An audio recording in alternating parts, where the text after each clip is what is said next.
시작하겠습니다. 안녕하세요. 네. 이제 오늘부터 이제 새로운 과정이 시작이 됩니다. 오늘부터 시작되는 4월, 5월, 6월 과정이죠. 3개월 과정은 기출 적용이라고 하는 과정이에요. 제목 그대로 기출 문제를 풀면서 좀 이론을 더 다지는 그런 과정이 되겠습니다. 기출 문제를 푸는데 우리 2시간당 전용 교재를 보시면 1부는 이론, 2부가 기출 문제거든요. 2부에 나오는 기출 문제들을 푸는 과정이에요. 근데 사실 우리가 1월, 2월, 3월, 3개월에 걸쳐서 이론 정립 과정을 거쳤지만은 3개월 공부해서 무슨 민법 이론이 정립이 되지는 않거든요. 그래서 아직 이론을 더 다져야 돼요. 그래서 수업을 완전히 문제풀이만으로 할 수는 없습니다. 그래서 이론을 좀 할 거예요.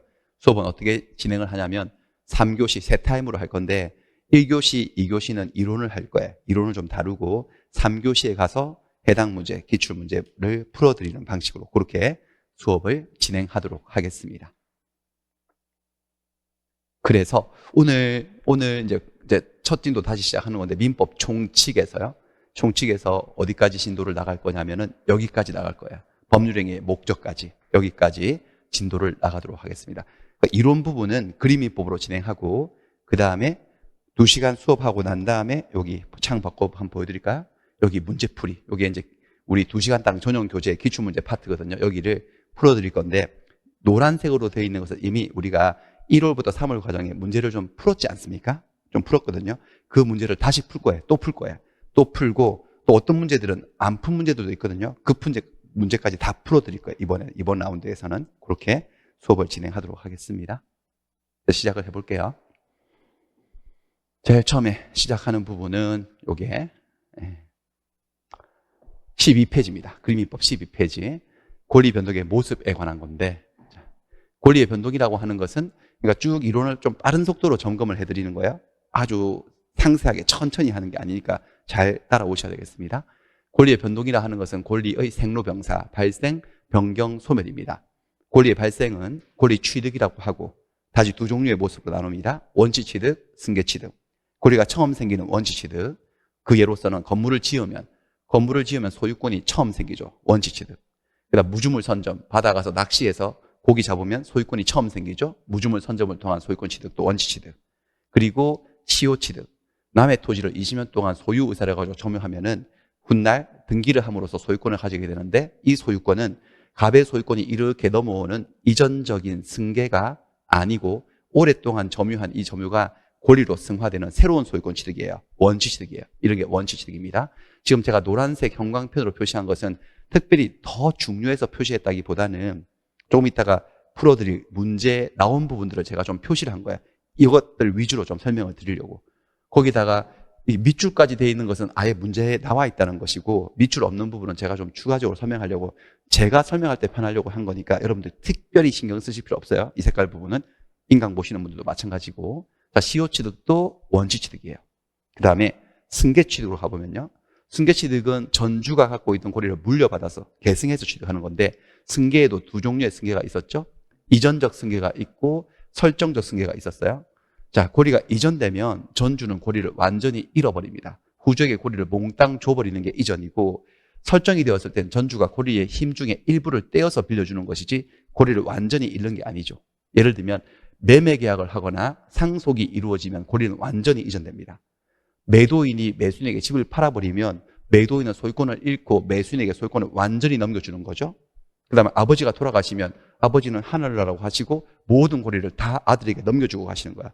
매매나 상속은 권리가 이전되는 모습이에요. 그 중에서도 매매 같은 이전은 특정 승계라고 하죠. 건물을 매매하면 건물의 소유권 하나만 특별히 정해서 이전되지 다른 것들이 따라 넘어오진 않거든요. 하지만 상속 같은 경우는 포괄승계라고 하죠. 상속이라는 원인은 하나지만 아버지가 갖고 있던 모든 권리와 의무가 상속이라는 원인 하나에서 몽땅 다 이전되어 오잖아. 번들로, 포괄적으로. 특정 승계든 포괄승계든 둘 다 이전적 승계에 속한다는 걸 알아두시고 그 다음에 설정적 승계는 예를 들면 전세권을 설정하거나 저당권을 설정하는 제한물권 설정이 그 예가 되겠습니다. 갑이 자기 집에 을에게 전세권을 설정해줬어. 그러면 소유권을 잃지 않으면서 소유권의 힘 세 가지 힘, 사용수익, 처분의 힘 중에서 사용수익의 힘만 떼어서 2년간 빌려주는 거지. 2년 계약을 했으면. 그리고 기간이 끝나고 나면 이 힘은 다시 돌아오는 거예요. 이쪽으로. 이게 전세권을 설정해 주는 모습이고요. 저당권을 설정해 줄 때도 마찬가지죠. 갑이 을에게 돈을 빌리고 자기 집에 저당권을 설정해 주면 사용수익 처분의 힘 중에서 처분의 힘만 떼어서 넘겨주는 거야. 내가 당신에게 빌린 돈을 못 갚으면 내 집을 처분해도 좋다라고 하는 처분의 힘만 넘겨주는 거니까 저당권을 설정하는 거죠. 이럴 때 집주인, 이 집주인들을 설정자라고 하죠. 전세권 설정자, 저당권 설정자. 얘는 전세권자, 얘는 저당권자가 되는 거예요. 이런 게 설정적 승계. 그다음 권리의 변경에는 권리 주인이 바뀌는 주체의 변경, 내용의 변경, 작용의 변경이 있는데 시험을 위해서는 이 부분을 조금 기억을 해두셔야 되겠습니다. 권리 작용의 변경. 권리의 작용의 변경은 다른 말로 효력의 변경이라고 하는데 예를 들면 저당권의 순위가 승진되는 것. 1순위 저당권자 국민은행이 있었고요. 2순위 저당권자 신한은행이 있었는데 국민은행에 빌린 돈은 갚았어요. 갚으면 저당권이 없어져요. 자동으로. 그럼 신한은행의 저당권은 순위 2순위에서 1순위로 순위가 승진돼요. 그러니까 우선 변제 순위가 상승되는 거죠. 이것은 저당권의 주체가 바뀐 것도 아니고 주체는 여전히 신한은행, 저당권의 내용이 바뀐 것도 아니야. 여전히 우선 변제 받겠다는 내용이고 다만 2번으로 받을 수 있었다가 1번으로 순위가 더 세진 거지. 이런 것들 순위 승진이 저당권의 효력이 더 세진 효력의 변경, 다른 말로 작용의 변경이라고 얘기를 하는 거예요. 또 하나 임차권의 대항력 발생하는 것도 그 예가 될 수 있습니다. 임차권은 물권이 아니라 채권이잖아요. 채권이어서 제3자에 대한 효력인 대항력이 없어요. 없기 때문에 내가 임차를 해서 살고 있던 집에 집주인이 바뀌어서 바뀐 주인이 나가라. 그러면 쫓겨나는 신세지 않습니까? 하지만 이 임차권의 대항력이 없다가도 민법 제621조에 따라서 임대인 협력하에서 등기를 마치게 되면 바로 대항력이 생겨요. 또는 임대인이 등기를 안 해줬다 하더라도 주택임대차법에 따라서 주택을 인도받고 주민등록 전입신고를 마치면 다음날 0시에 대항력이 생겨서 그 다음부터는 소유자가 바뀌어도 쫓겨나지 않지. 그러니까 대항력이 없었다가 등기를 하거나 이런 요건들을 갖춰서 대항력이 생기면 임차권의 효력이 바뀐 거죠. 상대적 효력밖에 없다가 절대적 효력으로 효력이 바뀌었으니까 이런 것들 대항력 발생하는 것도 효력의 변경, 작용의 변경에 해당합니다. 그 다음에 권리의 소멸의 모습은 두 가지가 있어요. 권리 자체가 없어져 버리는 절대적 소멸. 그다음 권리가 그 자체가 없어지는 게 아니고 나에게서 없어지는 거지. 상대적 소멸이라고 해요. 예컨대 건물이 멸실되었어요. 물건 자체가 없어졌어요. 그럼 소유권이 완전히 사라지는 거지. 절대적 소멸이고. 만약에 그 집을 팔았어요. 팔면 매도인의 소유권이 매수인에게 이전되니까 매도인은 소유권을 잃는 거지. 하지만 소유권 자체가 세상에서 사라지는 건 아니죠. 이럴 때 이것을 상대적 소멸이라고 얘기를 합니다. 이 정도가 기초 개념이었습니다. 넘어가고 그 다음에 이렇게 권리가 발생, 변경, 소멸되는 것을 권리 변동이라고 할 때 이것은 법률 효과가 발생했다라고 표현해요. 권리가 발생, 변경, 소멸하면. 근데 권리가 이렇게 발생, 변경, 소멸을 하려면 반드시 뭔가 원인이 있어야 돼. 원인 없이 결과가 생기진 않거든요. 이때 권리 변동을 일으키는, 즉 이 효과를 발생시키는 그 원인을 법률 요건이라고 부른다고 했습니다. 그리고 법률 요건은 딱 두 종류밖에 없어요. 그 개수는 여러 개지만 엄청나게 많지만 종류로는 두 종류밖에 없다. 하나는 법률 행위라는 것, 또 다른 하나는 법률의 규정이라는 것. 이 둘로 나누는 기준은 바로 의사표시라고 했습니다. 그 요건 속에 이 권리 변동을 일으키겠다는 사람의 의사표시가 들어있으면 의사표시를 포함하고 있는 법률 요건을 법률 행위라고 하고 의사표시가 들어있지 않은 요건은 법률의 규정이라고 한다. 예를 들어서 매매 계약 같은 경우는 법률 행위이죠. 매매라는 그 행위 속에는 소유권을 넘기겠다는 의사표시가 그 속에 들어있거든요. 또 넘겨받겠다는 매수인의 의사표시, 넘겨주겠다는 매도인의 의사표시가 들어있으니까 매매 같은 경우는 법률 행위이고요. 그 다음에 상속 같은 경우는 사람이 사망하면 권리 변동이 일어납니다. 하지만 사람이 죽었는데 뭔가 의사표시를 할 겨를이 있나? 여기는 의사표시가 들어있지 않아. 상속과 같은 원인을 법률의 규정이라고 해요. 법률 행위를 통해서 권리 변동이 일어날 때는 당사자의 의사에 따라 당사자가 원한 대로 권리 변동이 일어나는 것이고 이런 원인에 의해서 권리 변동이 일어날 때는 의사와 전혀 상관없이 법에 정해진 원리에 따라서 권리 변동이 일어난다. 이 구도를 잘 이해해 두셔야 되겠습니다.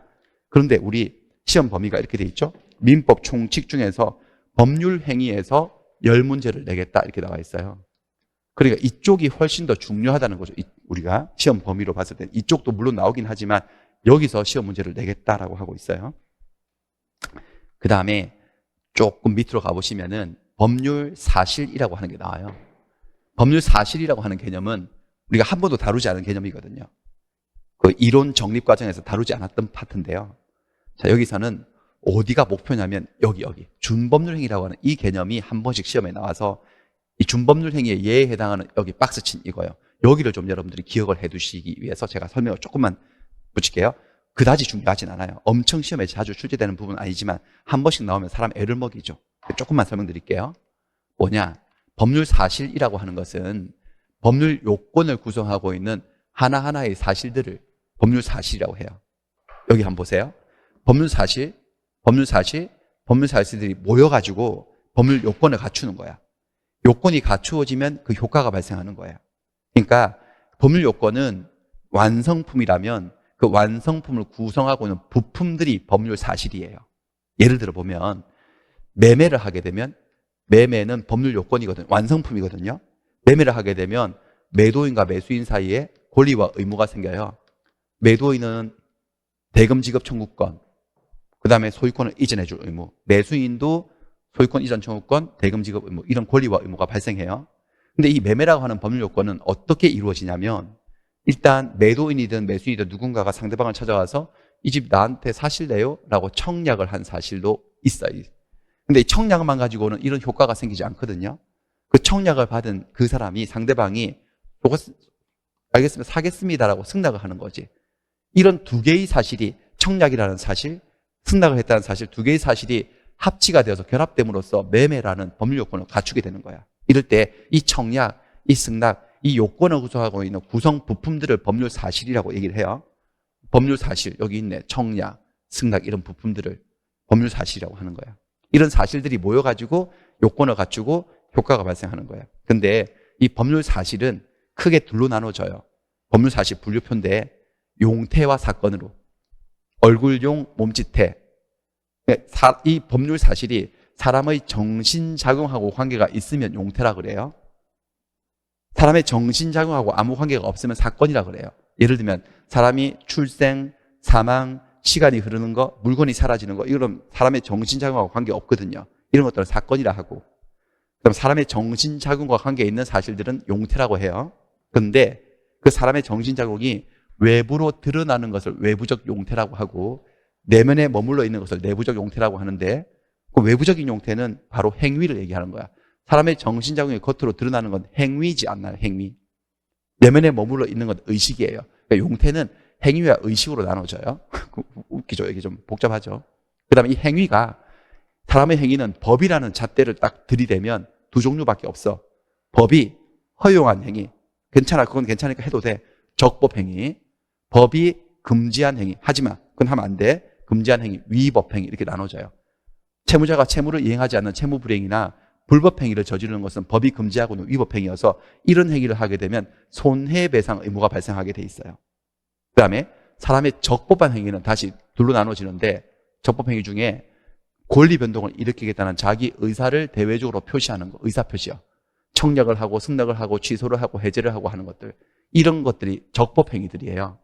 그리고 사람의 적법 행위 중에서 의사 표시가 아닌 것들을 다 따잡아서 준법률 행위를 한다고. 여집합을.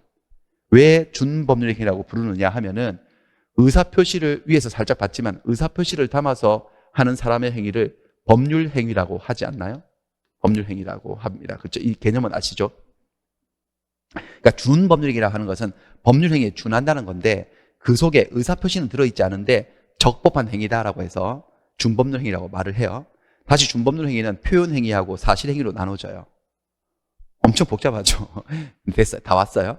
근데 이 표현 행위 중에서 의사의 통지, 관념의 통지, 감정의 표시 이런 게 있는데 이건 아실 필요 없고 의사의 통지, 무슨 최고, 무슨 거절 이렇게 나오는 것은 모조리 다 의사의 통지인 걸 아셔야 돼요.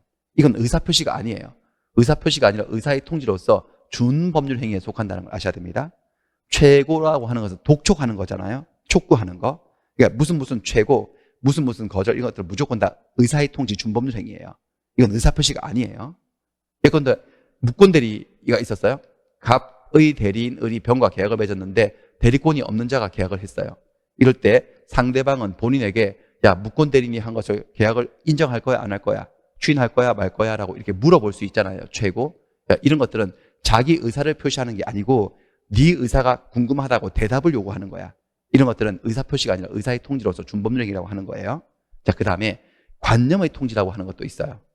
관념의 통지라는 말보다는 여러분들 어떻게 이해하시면 좋으냐면 사실의 통지라고 이해하시면 돼요. 사실의 통지. 어떤 팩트를 말해주는 거예요. 예를 들면 여기 있네요. 채권 양도의 통지. 자, 채권 양도의 통지 한번 보여드릴까요? 예를 들면 이런 거예요. 을이 갑에게 돈 1억 원을 받을 채권자예요. 채권자인데 이 채권도 팔아먹을 수 있거든요. 을이 병에게 이 채권을 양도를 했어요. 채권 양도를 해버렸어요.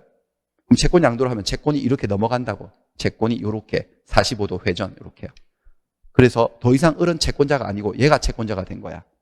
그래서 병이 채무자 갑을 찾아가서 돈 1억 줘요 라고 할 건데, 근데 채무자가 이 채권 양도 사실을 모르고 있다면 돈 받으러 왔을 때 누구세요? 이 말 나올 거 아니겠어요? 그 소리 안 나오게 해줄 책임이 을에게 있겠죠. 그래서 을은 채권자는 채권을 양도한 후에 채무자에게 이 양도한 사실을 알려줘야 돼요. 갑에게. 그래서 갑에게 뭐 전화를 하든지 뭘 내용 증명을 뭘 보내든지 해서 나 당신에게 돈 1억 받을 채권 얘한테 팔았다. 오늘부로 나는 당신 채권자가 아니고 얘가 채권자니까 병이 와서 돈 달라 그러면 그리로 줘라 라고 이 양도한 사실을 알려주는 것. 자, 이거는 자기의 의사를 표시하는 게 아니고요. 양도한 팩트, 이 사실을 알려주는 거야. 이 사실의 통지를 다른 말로 관념의 통지라고 하고, 이건 의사 표시를 하는 게 아니기 때문에 법률행위가 아닌 거야. 이런 것들을 준법률행위라고 얘기를 하는 거야. 채권 양도의 통지, 준법률행위 좀 외워두시고. 승낙 연착의 통지는 이건 우리 시험에도 나왔네요. 승낙 연착. 청약을 보냈는데 승낙이 늦게 왔어요. 승낙 기간이 지나서 왔어요. 지나서 왔을 때 발송일을 보니까 되게 일찍 붙였어. 보통이라면 충분히 기간 내에 도달할 수 있는 발송이었는데 늦게 왔어요. 이럴 때는 지체 없이 당신이 보낸 승낙이 연착되었다는 그 사실을 알려줘야 돼요. 이것은 자기 의사를 표시하는 게 아니고 사실을 말해주는 거예요. 사실의 통지, 준법률 행위인 거예요. 요 정도를 좀 기억하시면 되겠어요. 요거는 뭐 됐고요. 됐습니다. 이렇게 해서 요 부분을 여러분들이 좀 암기를 해 두셔야 돼요. 무슨 최고, 무슨 거절, 이런 것들은 준법률 행위다. 이걸 법률 행위다라든지 의사표시라고 표현하면 X예요. 얘들도 마찬가지고. 넘어갑니다. 이 정도 하시고, 그 다음에는 이제 법률 행위로 넘어왔어요. 법률 행위의 종류를 보면 가장 기본적인 분류가, 법률 행위는 그 속에 들어있는 의사표시가 몇 개인지에 따라서 달랑 하나 들어있으면 단독행위, 이렇게 서로 합치돼서 두 개가 들어있으면 계약, 떼거지로 들어있으면 합동행위로 나누지 않습니까? 근데 시험은 이게 단독행위인지 계약인지 구별하는 것도 물어보지만 단독행위도 두 종류가 있죠. 상대방이 있는 단독행위가 있고 상대방이 없는 단독행위가 있는데 이 구별까지도 하셔야 돼요. 자, 의사표시가 상대방이 있다 없다라는 것은 바로 도달 개념이야. 이 의사표시가 상대방에게 도달을 해야지만 효력이 발생한다면 상대방이 있는 단독행위고, 도달하지 않아도 효력이 발생한다면 상대방이 없는 단독행위야. 근데 대부분의 법률 관계에서는 상대방이 있는 경우가 훨씬 많기 때문에 이쪽은 얘가 더 있어요. 땡땡땡 더 있어. 상대방이 없는 이 세 가지를 외우시는 게 전략적으로 좋습니다. 상대방이 없는 단독행위, 유언하는 것, 유언, 유증도 마찬가지예요. 유언장에다가 내 죽으면 누구에게, 길동이에게 이 빌딩을 주겠다, 그렇게 유언을 한 것을 유증이라고 하죠. 그러면 길동이에게 주겠다고 했으니까 상대방이 있는 거 아니냐? 아니에요. 그 유언장은 길동이에게 도달하지 않아도 효력이 생기기 때문에 길동에게 주겠다고 했어도 상대방이 없다고 평가를 받는 거야. 그 다음에 소유권을 포기하는 것도 딱히 누군가에게 의사표시가 도달할 것을 요하지 않는 상대방 없는 단독행위고, 법인 중에서도 사단법인, 회사 같은 걸 설립하는 것은 합동행위지만 재단법인을 설립하는 것은 단독행위야. 상대방이 없는 단독행위. 소유권의 포기, 유언, 유증, 재단법인 설립을 암기하시기 바랍니다. 상대방이 없는 단독행위예요. 반면에 계약을 했다가 계약을 취소를 한다? 뭐 사기당했다고 알아차리고, 또 계약을 했는데 취소를 안 하고 취소권을 포기하겠다 추인하는 것, 아니면 상대방이 중도금 잔금을 안 줘서 매도인 열받아서 계약을 해제하는 것, 그 다음에 상계, 이건 뭐냐면 상계는 여러분 퉁 치는 거야. 퉁이 뭐죠? 퉁은 주로 언제 하느냐? 고돌이 칠 때, 포카 칠 때, 잔돈 없으면 머릿속으로 암산하고 있다가 내 쟤한테 5,000원 줄 거 있었는데 이번 판 돌면서 10,000원 땄거든? 그럼 5,000원하고 5,000원은 퉁쳐서 없애버리고 5,000원만 줘. 그래서 5,000원 부분은 없애버리는 거죠. 퉁쳐서 없애버리는 거. 그걸 상계라고 해요. 법에서는. 서로 계산한다는 거죠. 이것은 채무자의 지위에서 하는 단독행위예요. 퉁쳐버리는 거죠. 단독행위예요. 그 다음에 공유 지분을 포기하는 것. 토지가 이렇게 있었는데 토지를 갑, 을, 병이 3분의 1 지분씩 가지고 공유하고 있었어요.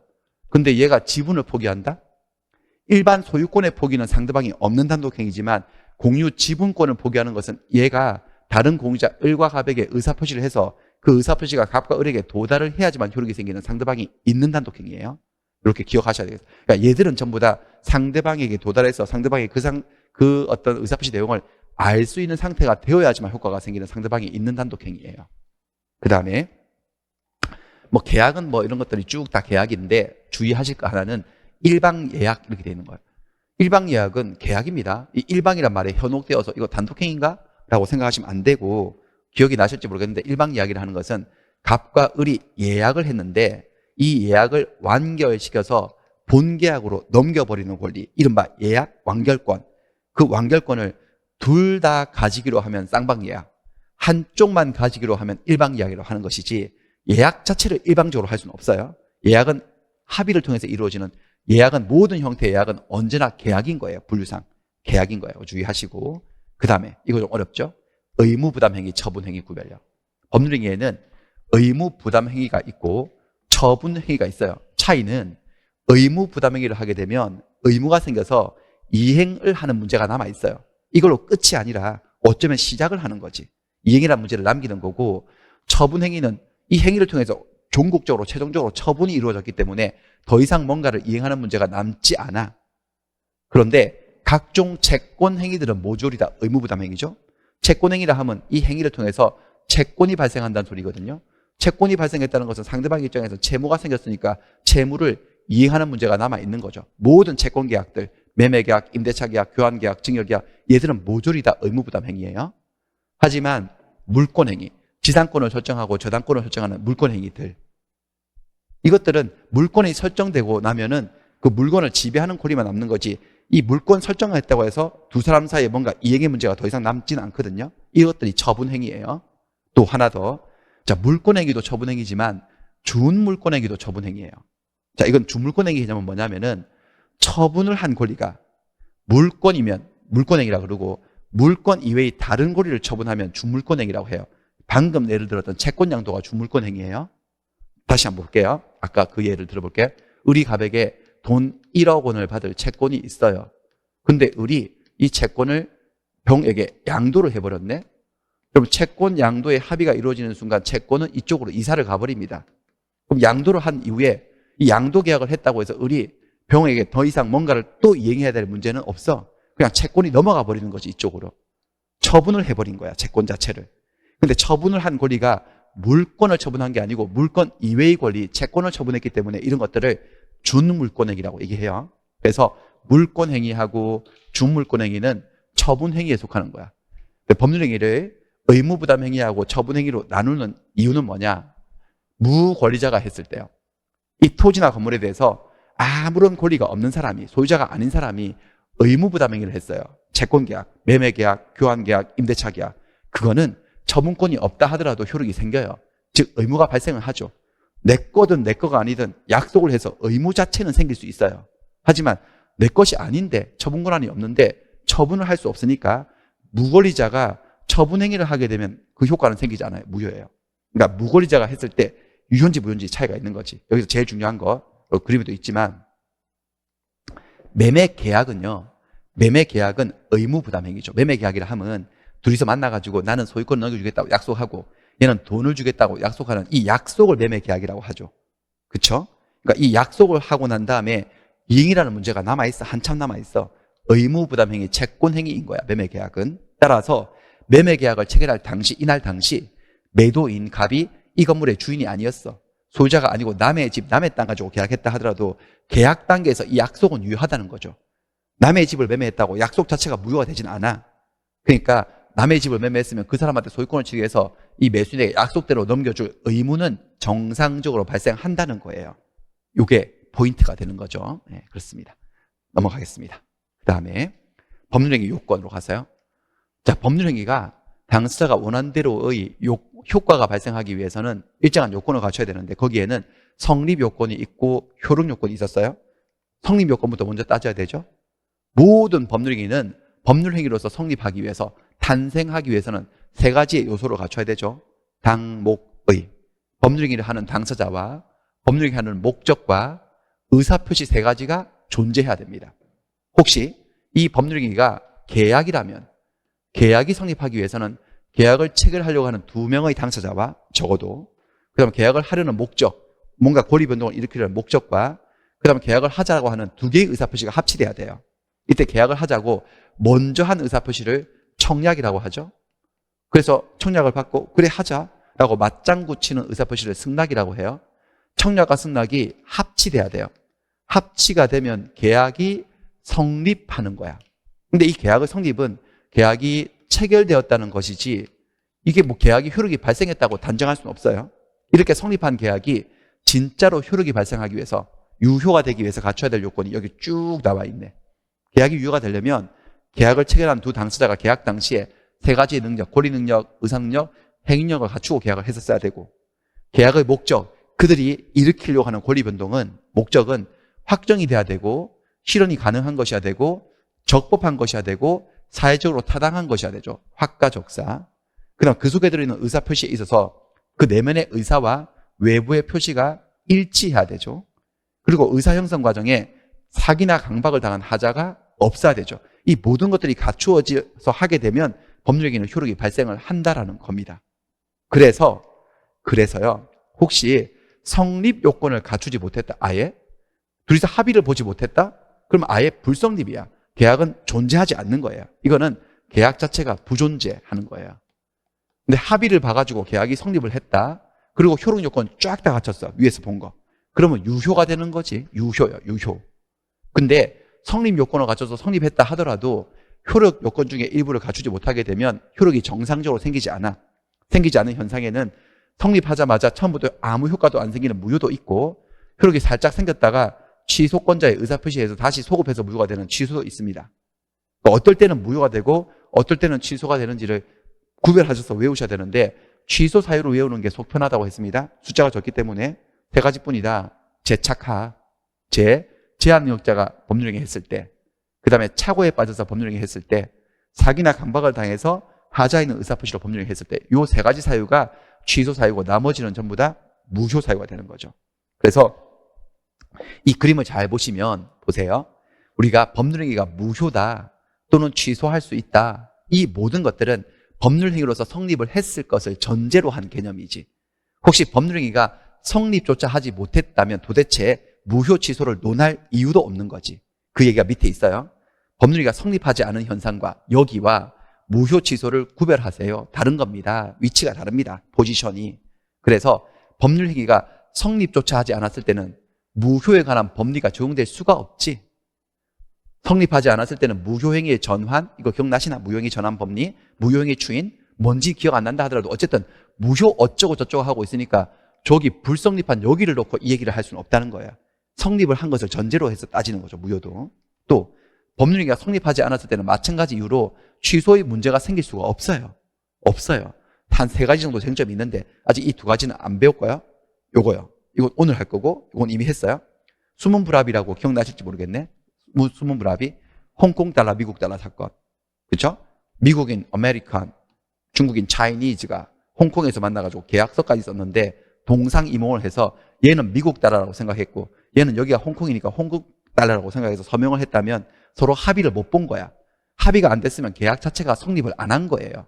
나중에 그렇게 서로 착각했다는 것을 알게 된 미국인이나 중국인이 착오를 주장해서 계약을 취소한다? 안 됩니다. 보다시피 지금 이 상태는 얘들은 합의를 보지 못해서 계약 자체가 성립하지 않은 여기에 위치하고 있거든요. 취소 문제가 생길 수가 없다. 취소할 값어치도 없고 취소할 이유도 없다라는 거죠. 뭐 이런 거. 그 다음 넘어갑니다. 그 다음에 법률행위의 효력 요건에서 자 일반적인 효력 요건. 일반적 효력 요건은 방금 했던 그 얘기지. 당사자는 권리 능력, 의사 능력, 행위 능력이 있어야 되고 그다음 목적은 확가적사해야 되고 의사표시는요. 의사표시가 일치하고 하자가 없어야 된다. 이건 모든 법률행위에 일반적으로 요구되는 일반적인 효력 요건이고 자 특별 효력 요건이 있어요. 특별 효력 요건은 개개의 법률행위에 특별히 추가적으로 요구되는 스페셜한 효력 요건이에요. 예를 들면 대리행위예요. 대리행위. 갑의 대리인 을이 병원과 매매 계약을 했어. 뭔가 법률행위를 했어요. 그러면 이게 대리행위이기 때문에 뭐 이 대리인이 권리능력, 의사능력, 행위능력, 계약의 목적의 확가적사 모든 걸 다 갖췄다 하더라도 결정적으로 대리권이 없어? 무권 대리인이 대리행위를 했으면 계약 무효거든요. 그러니까 대리행위라는 이 법률행위에는 특별히 대리권이 존재해야 된다는 특별한 효력 요건이 추가가 되는 거지. 모든 법률행위에 요구되는 게 아니고 대리행위에서만 특별히 더 요구되는 특별 효력 요건이고, 그 다음에 조건부 계약을 했을 때, 기한부 계약을 했을 때 조건 성취와 기한 도래도 특별 효력 요건입니다. 그러니까 갑이 을에게 자동차 벤츠를 하나 선물로 해주겠다 증여계약을 했는데 그냥 아니고 너 시험 붙으면 시험에 합격한다는 정지 조건부로 증여계약을 했다면 이게 다른 요건들이 다 갖춰졌다 하더라도 아직 시험에 합격을 하지 않았어. 조건이 성취되지 않았다면 효력이 생기지 않거든, 계약이요. 근데 이것은 모든 계약에서 요구되는 게 아니고 조건부 계약에서만 요구되는 특별한 이야기거든요. 특별 효력 요건이에요. 그 다음에 이번 라운드에 할 건데 토지 거래 허가 구역이라는 데가 있죠. 이 구역 내에서 토지 거래를 하려면, 매매 계약을 하려면 시장, 군수, 구청장의 허가를 받아야지만 효력이 생기거든요. 허가 안 받으면 효력이 안 생겨. 이거 모든 매매 계약이 다 그런 게 아니고 토지 거래 허가 구역 안의 매매 계약만 그런 거야. 특별 효력 요건인 거지. 반면에 요 문제 나올 때마다 한 번씩 이렇게 같이 나오는 문제가 농취증 문제예요. 농지 취득 자격 증명. 농지법에서 배우시잖아요, 여러분들이. 저기 공법 시간에. 이 농지 취득 자격 증명이라고 하는 것은 내가 농지 매매 계약을 하고 농지의 소유권을 취득하고자 하는 자가 이 취득할 자격이 있다는 것을 증명하는 서류일 뿐이에요. 그리고 나중에 등기 신청할 때 이 서류를 첨부해야지만 등기가 돼요. 그런 서류일 뿐인 것이지 농지 취득 자격이 있다는 걸 증명하는 것일 뿐이지 농지 취득의 원인이 된 이 농지 매매 계약의 효력 발생 요건인 것은 아닌 거야. 그러니까 아직 농지 매매 계약을 체결했는데 이 매수인이 농취증을 발급받지 못했어요. 그 발급을 못 받았다고 해서 계약이 무효인 상태는 아니라는 거죠. 계약은 유효하고 그건 농취증 발급받아가지고 나중에 등기 신청할 때 첨부하면 끝이라는 거죠. 이거는 효력 발생 요건이 아니니까 주의하셔야 돼요. 많이 나왔죠? 지금 3번이나 나왔습니다. 또 나올 수도 있겠습니다. 넘어갑니다. 이 부분은 시험 범위가 아니죠. 시험 범위 아니지만 여러분들이 전혀 모르시면 안 되기 때문에 조금은 설명드렸는데 뭐 결론은 이겁니다. 계약이 효력이 생기려면 계약을 한 사람이 권리능력, 의사능력, 행위능력이 있어야 되는데 혹시 의사능력이 없는 상태에서 완전히 마시간 상태에서 이렇게요. 정신병이 들었다든지 너무 어리다든지 만취 상태라든지 이렇게 계약하면 아예 무효입니다. 그냥 무효고, 그 다음에 행위능력 개념 있었죠. 단독으로 계약할 수 있는 능력. 그게 없는 애들을 제한능력자라고 하지 않습니까? 미성년자, 피성년 후견인, 피한정 후견인. 제한능력자는 법률행위 할 때 법정 대리인 동의받고 해야 되는데 법정 대리인, 친권자나 후견인 동의 없이 혼자 계약을 했어. 법률행위 했어. 이거 무효는 아닌데 취소할 수 있게 되는 거지. 뭐 이런 것들 있었죠. 그 다음에 법률행위 목적으로 갔어요. 목적. 자, 법률행위를 했어요. 갑과 을이 뭔가 계약을 했는데 이 계약이 효력이 발생하기 위해서는 이 계약의 목적, 다른 말로 계약서에 적혀있는 이 내용, 그들이 원하는 바, 이게 4가지 요건을 갖춰야 되지. 계약으로 읽을게요. 유효하기 위해서는 그 계약의 목적, 계약의 내용이 첫 번째 확정이 돼야 돼요. 확실하게 정해져야 되고, 두 번째 실현, 이행이 가능한 것이어야 되고, 그 다음에 적법, 법을 어겨서는 안 되고, 그 다음에 그 내용이 사회적으로 타당성을 띄어야 되는 거죠. 반사회성을 띄어서는 안 돼요. 확가적사. 그걸 못 갖추면 어떻게 되는데, 확정이 안 되면 계약은 무효입니다. 실현 불가능하면 계약은 무효고요. 법을 어기면 계약은 무효고요. 사회적으로 타당성을 잃은 반사적 계약은 무효입니다. 다 무효죠. 무효가 되지 않고 유효가 되려면 확가적사 해야 된다. 자, 그 중에 확은 논점이 하나밖에 없어요. 자, 법률 행위가 유효하려면은 법률 행위 목적이 확정될 수 있어야 된다. 근데 이게 확정되어 있어야 하는 게 아니고 확정될 수 있어야 된다. 확정의 가능성만 있으면 돼요. 그래서 여기 시험 문제는 딱 하나. 언제까지 확정돼야 되는데 확정 시기 문제. 자, 법률행위가 효력이 생기기 위해서 법률행위 목적이 반드시 법률행위 성립 당시, 계약 체결 당시에 구체적으로 확정되어 있을 필요는 없다.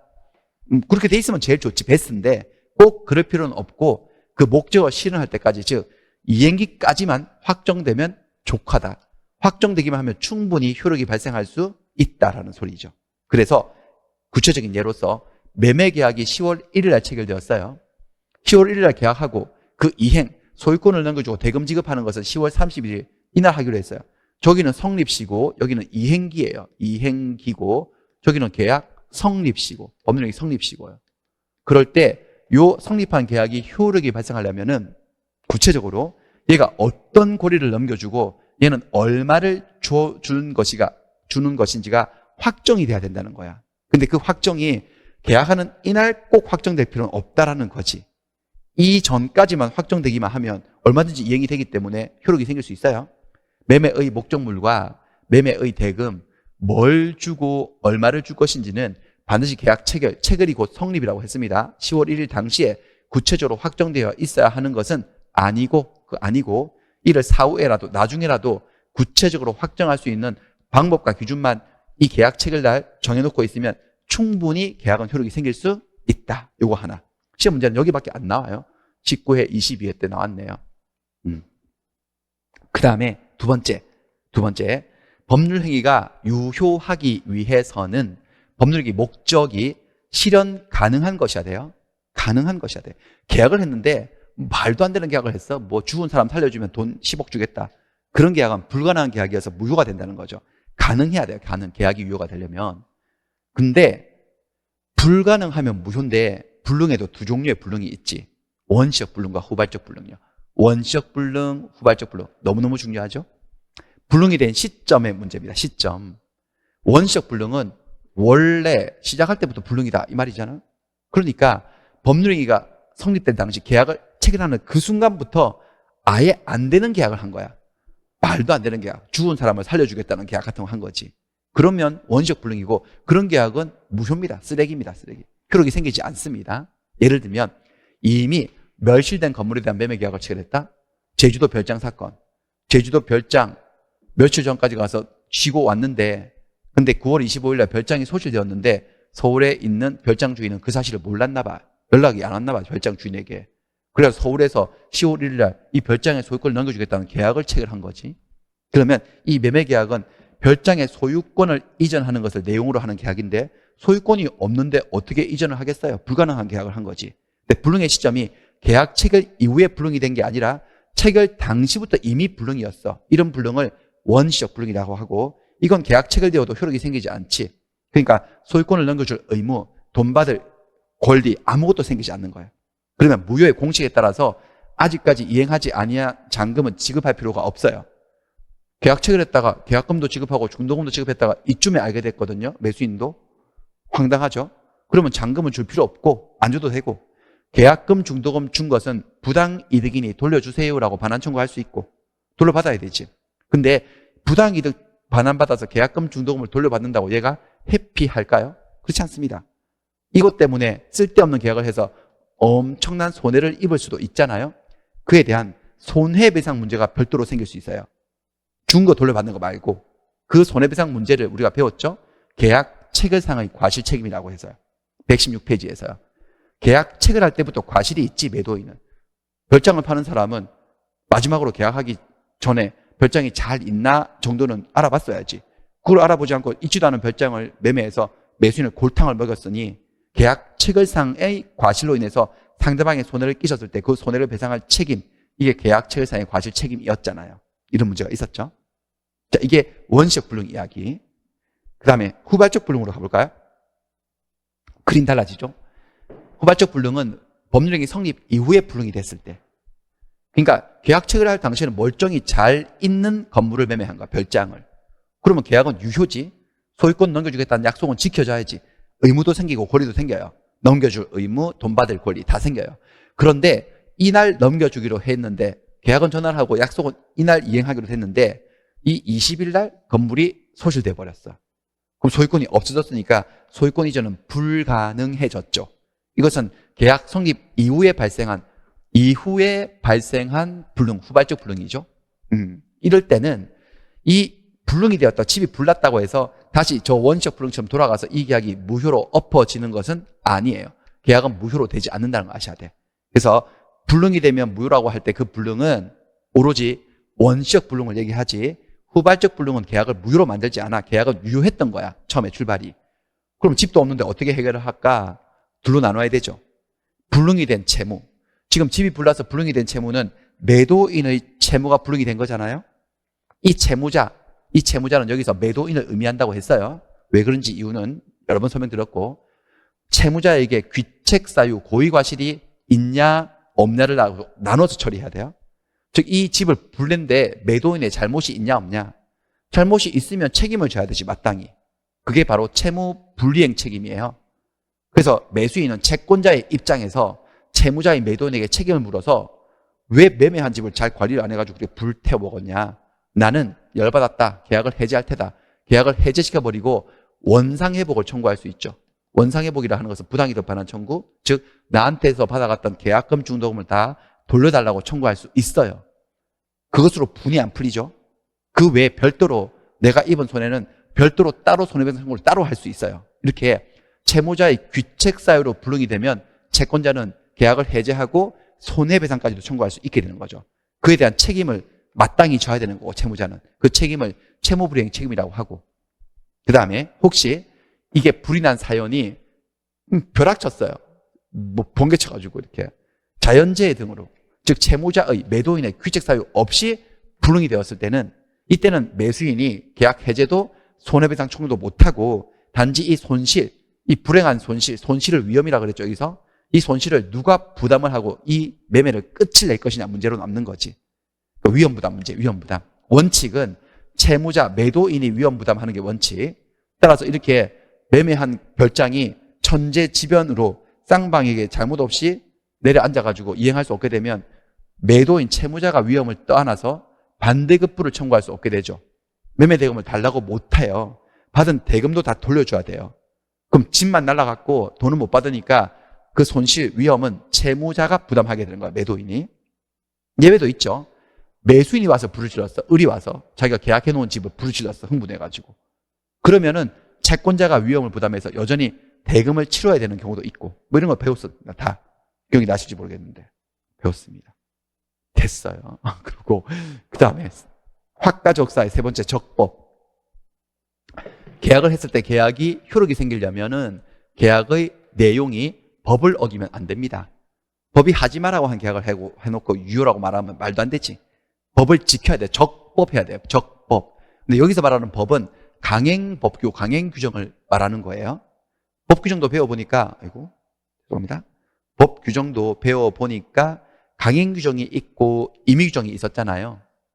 그렇죠? 이 법 규정의 내용이 우리 사회의 선량한 풍속, 기타 사회 질서에 관계가 있냐 없냐. 선풍기, 선량한 풍속, 기타 사회 질서에 관계가 있어. 질서의 관계가 있기 때문에 꼭 지켜야 돼. 이거 어기면 뭔가 처벌해야 돼. 그건 강행규정이라 그러고. 선량한 풍속, 기타 사회 질서하고 관계가 없어. 그건 질서 유지를 위해서 만든 규정이 아니라 당사자의 의사가 분명하지 않을 때, 이 사안에 대해서 특약이 없을 때 그들의 의사를 해석하는 기준으로 삼으려고 만든 것이지, 질서 유지를 위해서 만든 규정이 아닌 규정을 임의규정이라고 하죠.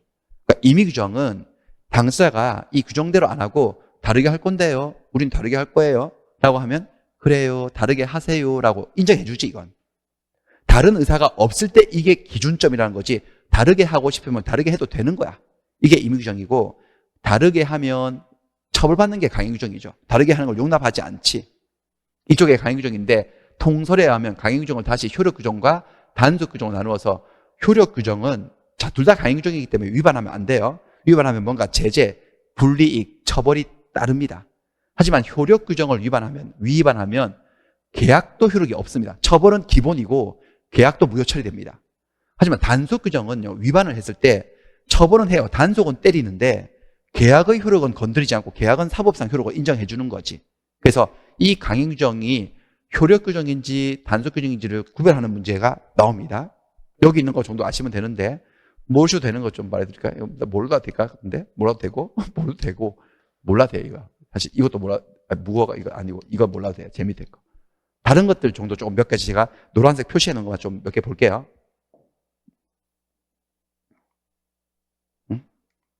자, 제일 첫 번째 효력 규정으로 무등록 중개업 금지 규정이 있잖아요.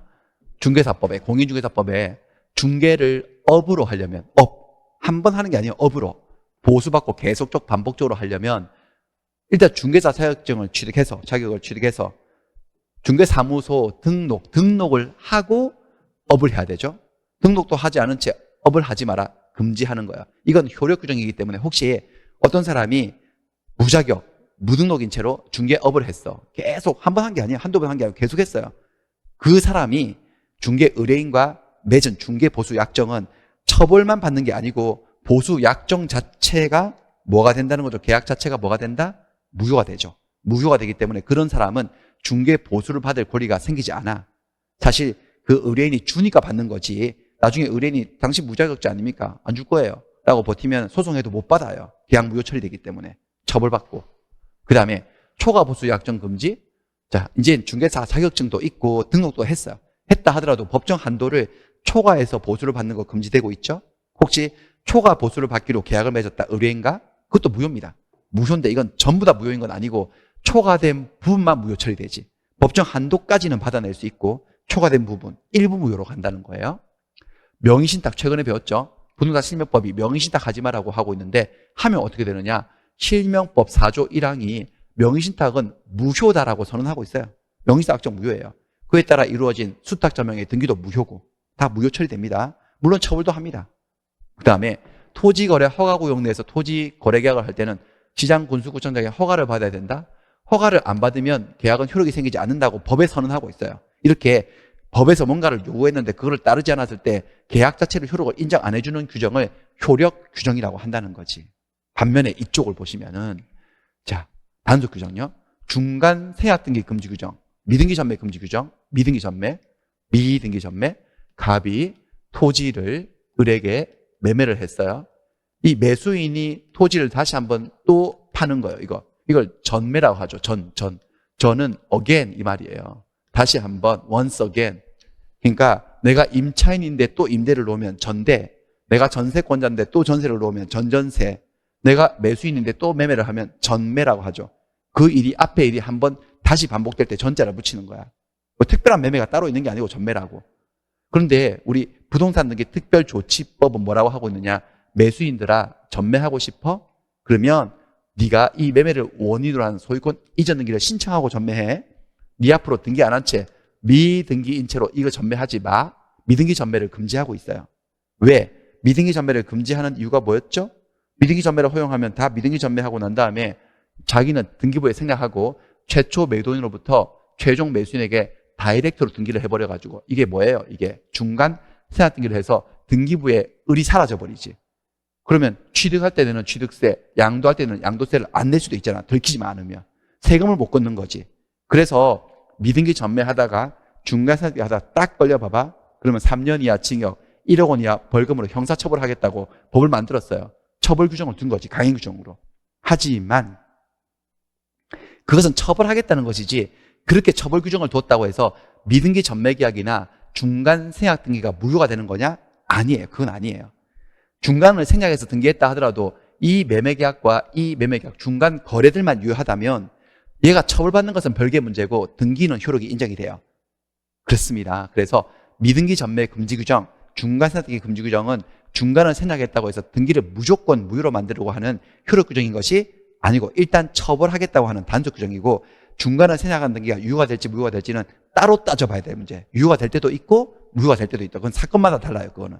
몇 가지 사실관계를 아셔야 되는데 뭐 인도하시고 그다음에 등기 원인 허위 기재 금지 요거는 28페이지 나오는 건데 부자지간 이야기였잖아요. 부자지간에 가볼까요? 등기 원인 허위 기재 금지 28로 가볼게요. 여기는 19죠. 아버지가 아들에게 부동산을 증여해놓고 아버지가 아들에게 부동산을 증여를 해놓고 증여를 숨겼어. 밑에 깔아버리고 매매한 것처럼 덮였어. 매매를 꾸민 거지. 매매한 것처럼. 왜? 증여를 받으면 아들이 증여세를 내야 되잖아. 증여세를 내기 싫어서 매매 계약서를 쓴 거지. 둘이서. 아들한테 판 것처럼요. 그게 낫다고 생각했나 봐. 그래가지고 가짜 매매를 하고 매매를 원인으로 아들에게 소유권 이전 등기를 해줘버린 거죠. 이렇게 되면 자, 또 부동산 등기 특별조치법에는 탈세 등의 목적으로 등기 신청할 때 등기 원인을 허위로 거짓으로 기재해서 신청하면 형사처벌하겠다고 돼 있거든요. 그것도 처벌 규정이에요. 등기 원인을 허위로 기재하면 처벌하겠다는 것이지 허위로 기재했다고 해서 등기가 무조건 무효인 건 아니에요. 이 경우를 본다면은 매매는 가장매매니까 무효이지만 증여는 숨겼다고 무효가 되진 않거든. 실제로 증여는 있었기 때문에 증여계약이 유효하고 매매계약이든 증여계약이든 소유권을 이전하려고 하는 목적은 똑같아요. 다만 돈을 받느냐 안 받느냐 차이가 있지. 따라서 여기에 등기의 원인은 거짓이지만 소유권을 이전하겠다는 이건 실체가 진실과 일치되는 거지. 그래서 결국은 이렇게 허위기재해도 등기를 마친 아들은 소유자가 될 수 있다는 거예요. 처벌을 받고 증여세를 내야 되겠지만 증여 때문에 소유자가 된다는 거예요, 이게. 그러니까 등기 원인, 허위 기재, 금지 규정은 처벌을 하겠다는 것이지 등기를 무조건 무효로 만드는 게 아니에요. 을 명의 등기, 이 사건에서 이 등기는 실체관계에 부합해요. 증여받은 수증자의 등기이기 때문에 효력이 있고 단지 단속 규정 위반으로 처벌받을 뿐이다. 19페이지. 다시 19페이지로 돌아가겠습니다. 19페이지로 오신 거거든, 지금 이게. 아니요, 이렇게 돌리면 안 되고 이렇게 돌려야 되죠. 지금 정신이 없네요. 19페이지. 돌아가서. 자, 이런 게 단속 규정이에요. 단속 규정. 또 단속 규정이 뭐가 있냐? 개공이, 개업 공인중개사가 중개 의뢰인하고 직접 거래하는 거 금지돼 있잖아요. 직접 거래 못해요. 의뢰인하고. 하다가 걸리면 처벌받죠. 하지만 그것도 단속 규정이어서 이것은 개공이 개업 공인중개사가 중개업을 하다가 정보를 많이 알고 있으니까 의뢰인하고 이렇게 직접 계약을 해버리면 알고 있는 정보를 자기 이익을 위해서 쓰고 의뢰인의 이익을 해칠까 봐 그러는 건데 경우에 따라서는 의뢰인이 개공하고 거래하는 게 자기한테 유리하고 자기가 몸이 달아서 하고 싶을 때도 있는데 이거를 효력 규정을 삼아서 무조건 무효 처리하면 의뢰인의 이익에 반한다는 거지. 그래서 일단 직접 거래했을 때 개공을 처벌하면 되는 것이지 이 계약을 무조건 무효로 만들 이유는 없다라고 하는 거야. 그래서 이것도 단속 규정이야. 단속 규정. 직접 거래해도 거래는 유효한 거예요. 개공이 처벌받아요. 개공 아시죠? 개업공인중개사. 그 다음에 국민주택. 일정한 사업주체가 건설 공급한 국민주택 같은 경우는 일정 기간 전매가 금지돼 있잖아요. 전매가 금지돼 있는 기간 내에 전매를 해버렸어. 그러면 그 사람이 그 분양받은 지위에 있는 사람이 뭔가 불이익을 입고 할 뿐인 것이지 그 전매 약정 자체가 무효가 되는 건 아니거든요. 이런 것들이 뭐 각종 전매 금지 이런 것들은 다 이게 단속 규정이어서 그 금지 규정을 위반해서 전매 계약을 해도 전매 계약 자체가 무효가 되진 않아요. 무허가 음식점에서 음식물 판매하다가 걸리면 처벌하겠지만 그렇다고 음식물 판매한 계약 자체가 무효가 되는 건 아니지. 이런 것들이 단속 규정이 되겠습니다. 그리고 쟁점 하나. 자, 강행규정 관련 쟁점 중에 이거 추인 안 된다는 거. 강행규정을 위반해서 무효가 된 법률행위 무효가 되었어요? 추인에 의해서 유효로 될 수 없어요. 이게 기억이 나실지 모르겠는데 무효행위 추인 139조. 무효인 법률행위는 추인해도 그 효력이 생기지 않는다. 다만 무효인 줄 알고 추인하면 새로운 법률행위를 한 것으로 본다. 이런 거 있었거든요. 새로운 법률행위라 하는 것은 저 앞에 있는 법률행위하고 전혀 다른 행위를 했다는 게 아니고 그 내용과 똑같은 법률행위를 단지 다시 한 것으로 본다라는 뜻이라고 했습니다. 그런데 앞에 한 계약이 강행 법규를 위반해서 무효가 된 거야. 근데 그 계약을 똑같이 다시 한다고 한들 이게 효력이 생길 리는 없지 않냐. 예를 들어서 초과 보수를 주겠다고 한 거야. 개업 공인중개사에게 중개 의뢰인이 법정 한도를 초과하는 보수를 주겠다고. 그 초과 보수를 주고받기로 한 계약은 강행규정을 위반해서 무효거든요. 근데 무효인 줄 자기들이 아는데도 중개 의뢰인이 저도 아는데요. 드릴게요. 걱정하지 마세요. 드릴게요. 라고 무효행위 추인하면 그건 또 새롭게 초과 보수를 또 주겠다는 약정밖에 더 되겠습니까? 그럼 백날 추인해봤자 효력이 생기지 않는 거죠. 강행규정 위반해서 무효가 된 법률행위는 추인에 의해서 유효로 될 수가 없다라는 거 됐어요. 여기까지가 제가 준비한 1교시였어요. 뭐 보시면 이게 1-2로 바뀌죠. 뭘까요? 1주차 2교시 이거예요. 아까 1-1은 1주차 1교시. 1-3은 여기는 없겠지. 1-3은 문제풀이 할 거거든요. 저쪽 문제집으로 넘어가가지고 문제 파트로 가서. 그래서 좀 잠깐 쉬었다가 1- 여기를 또 뒷부분을 한번 보도록 하겠습니다.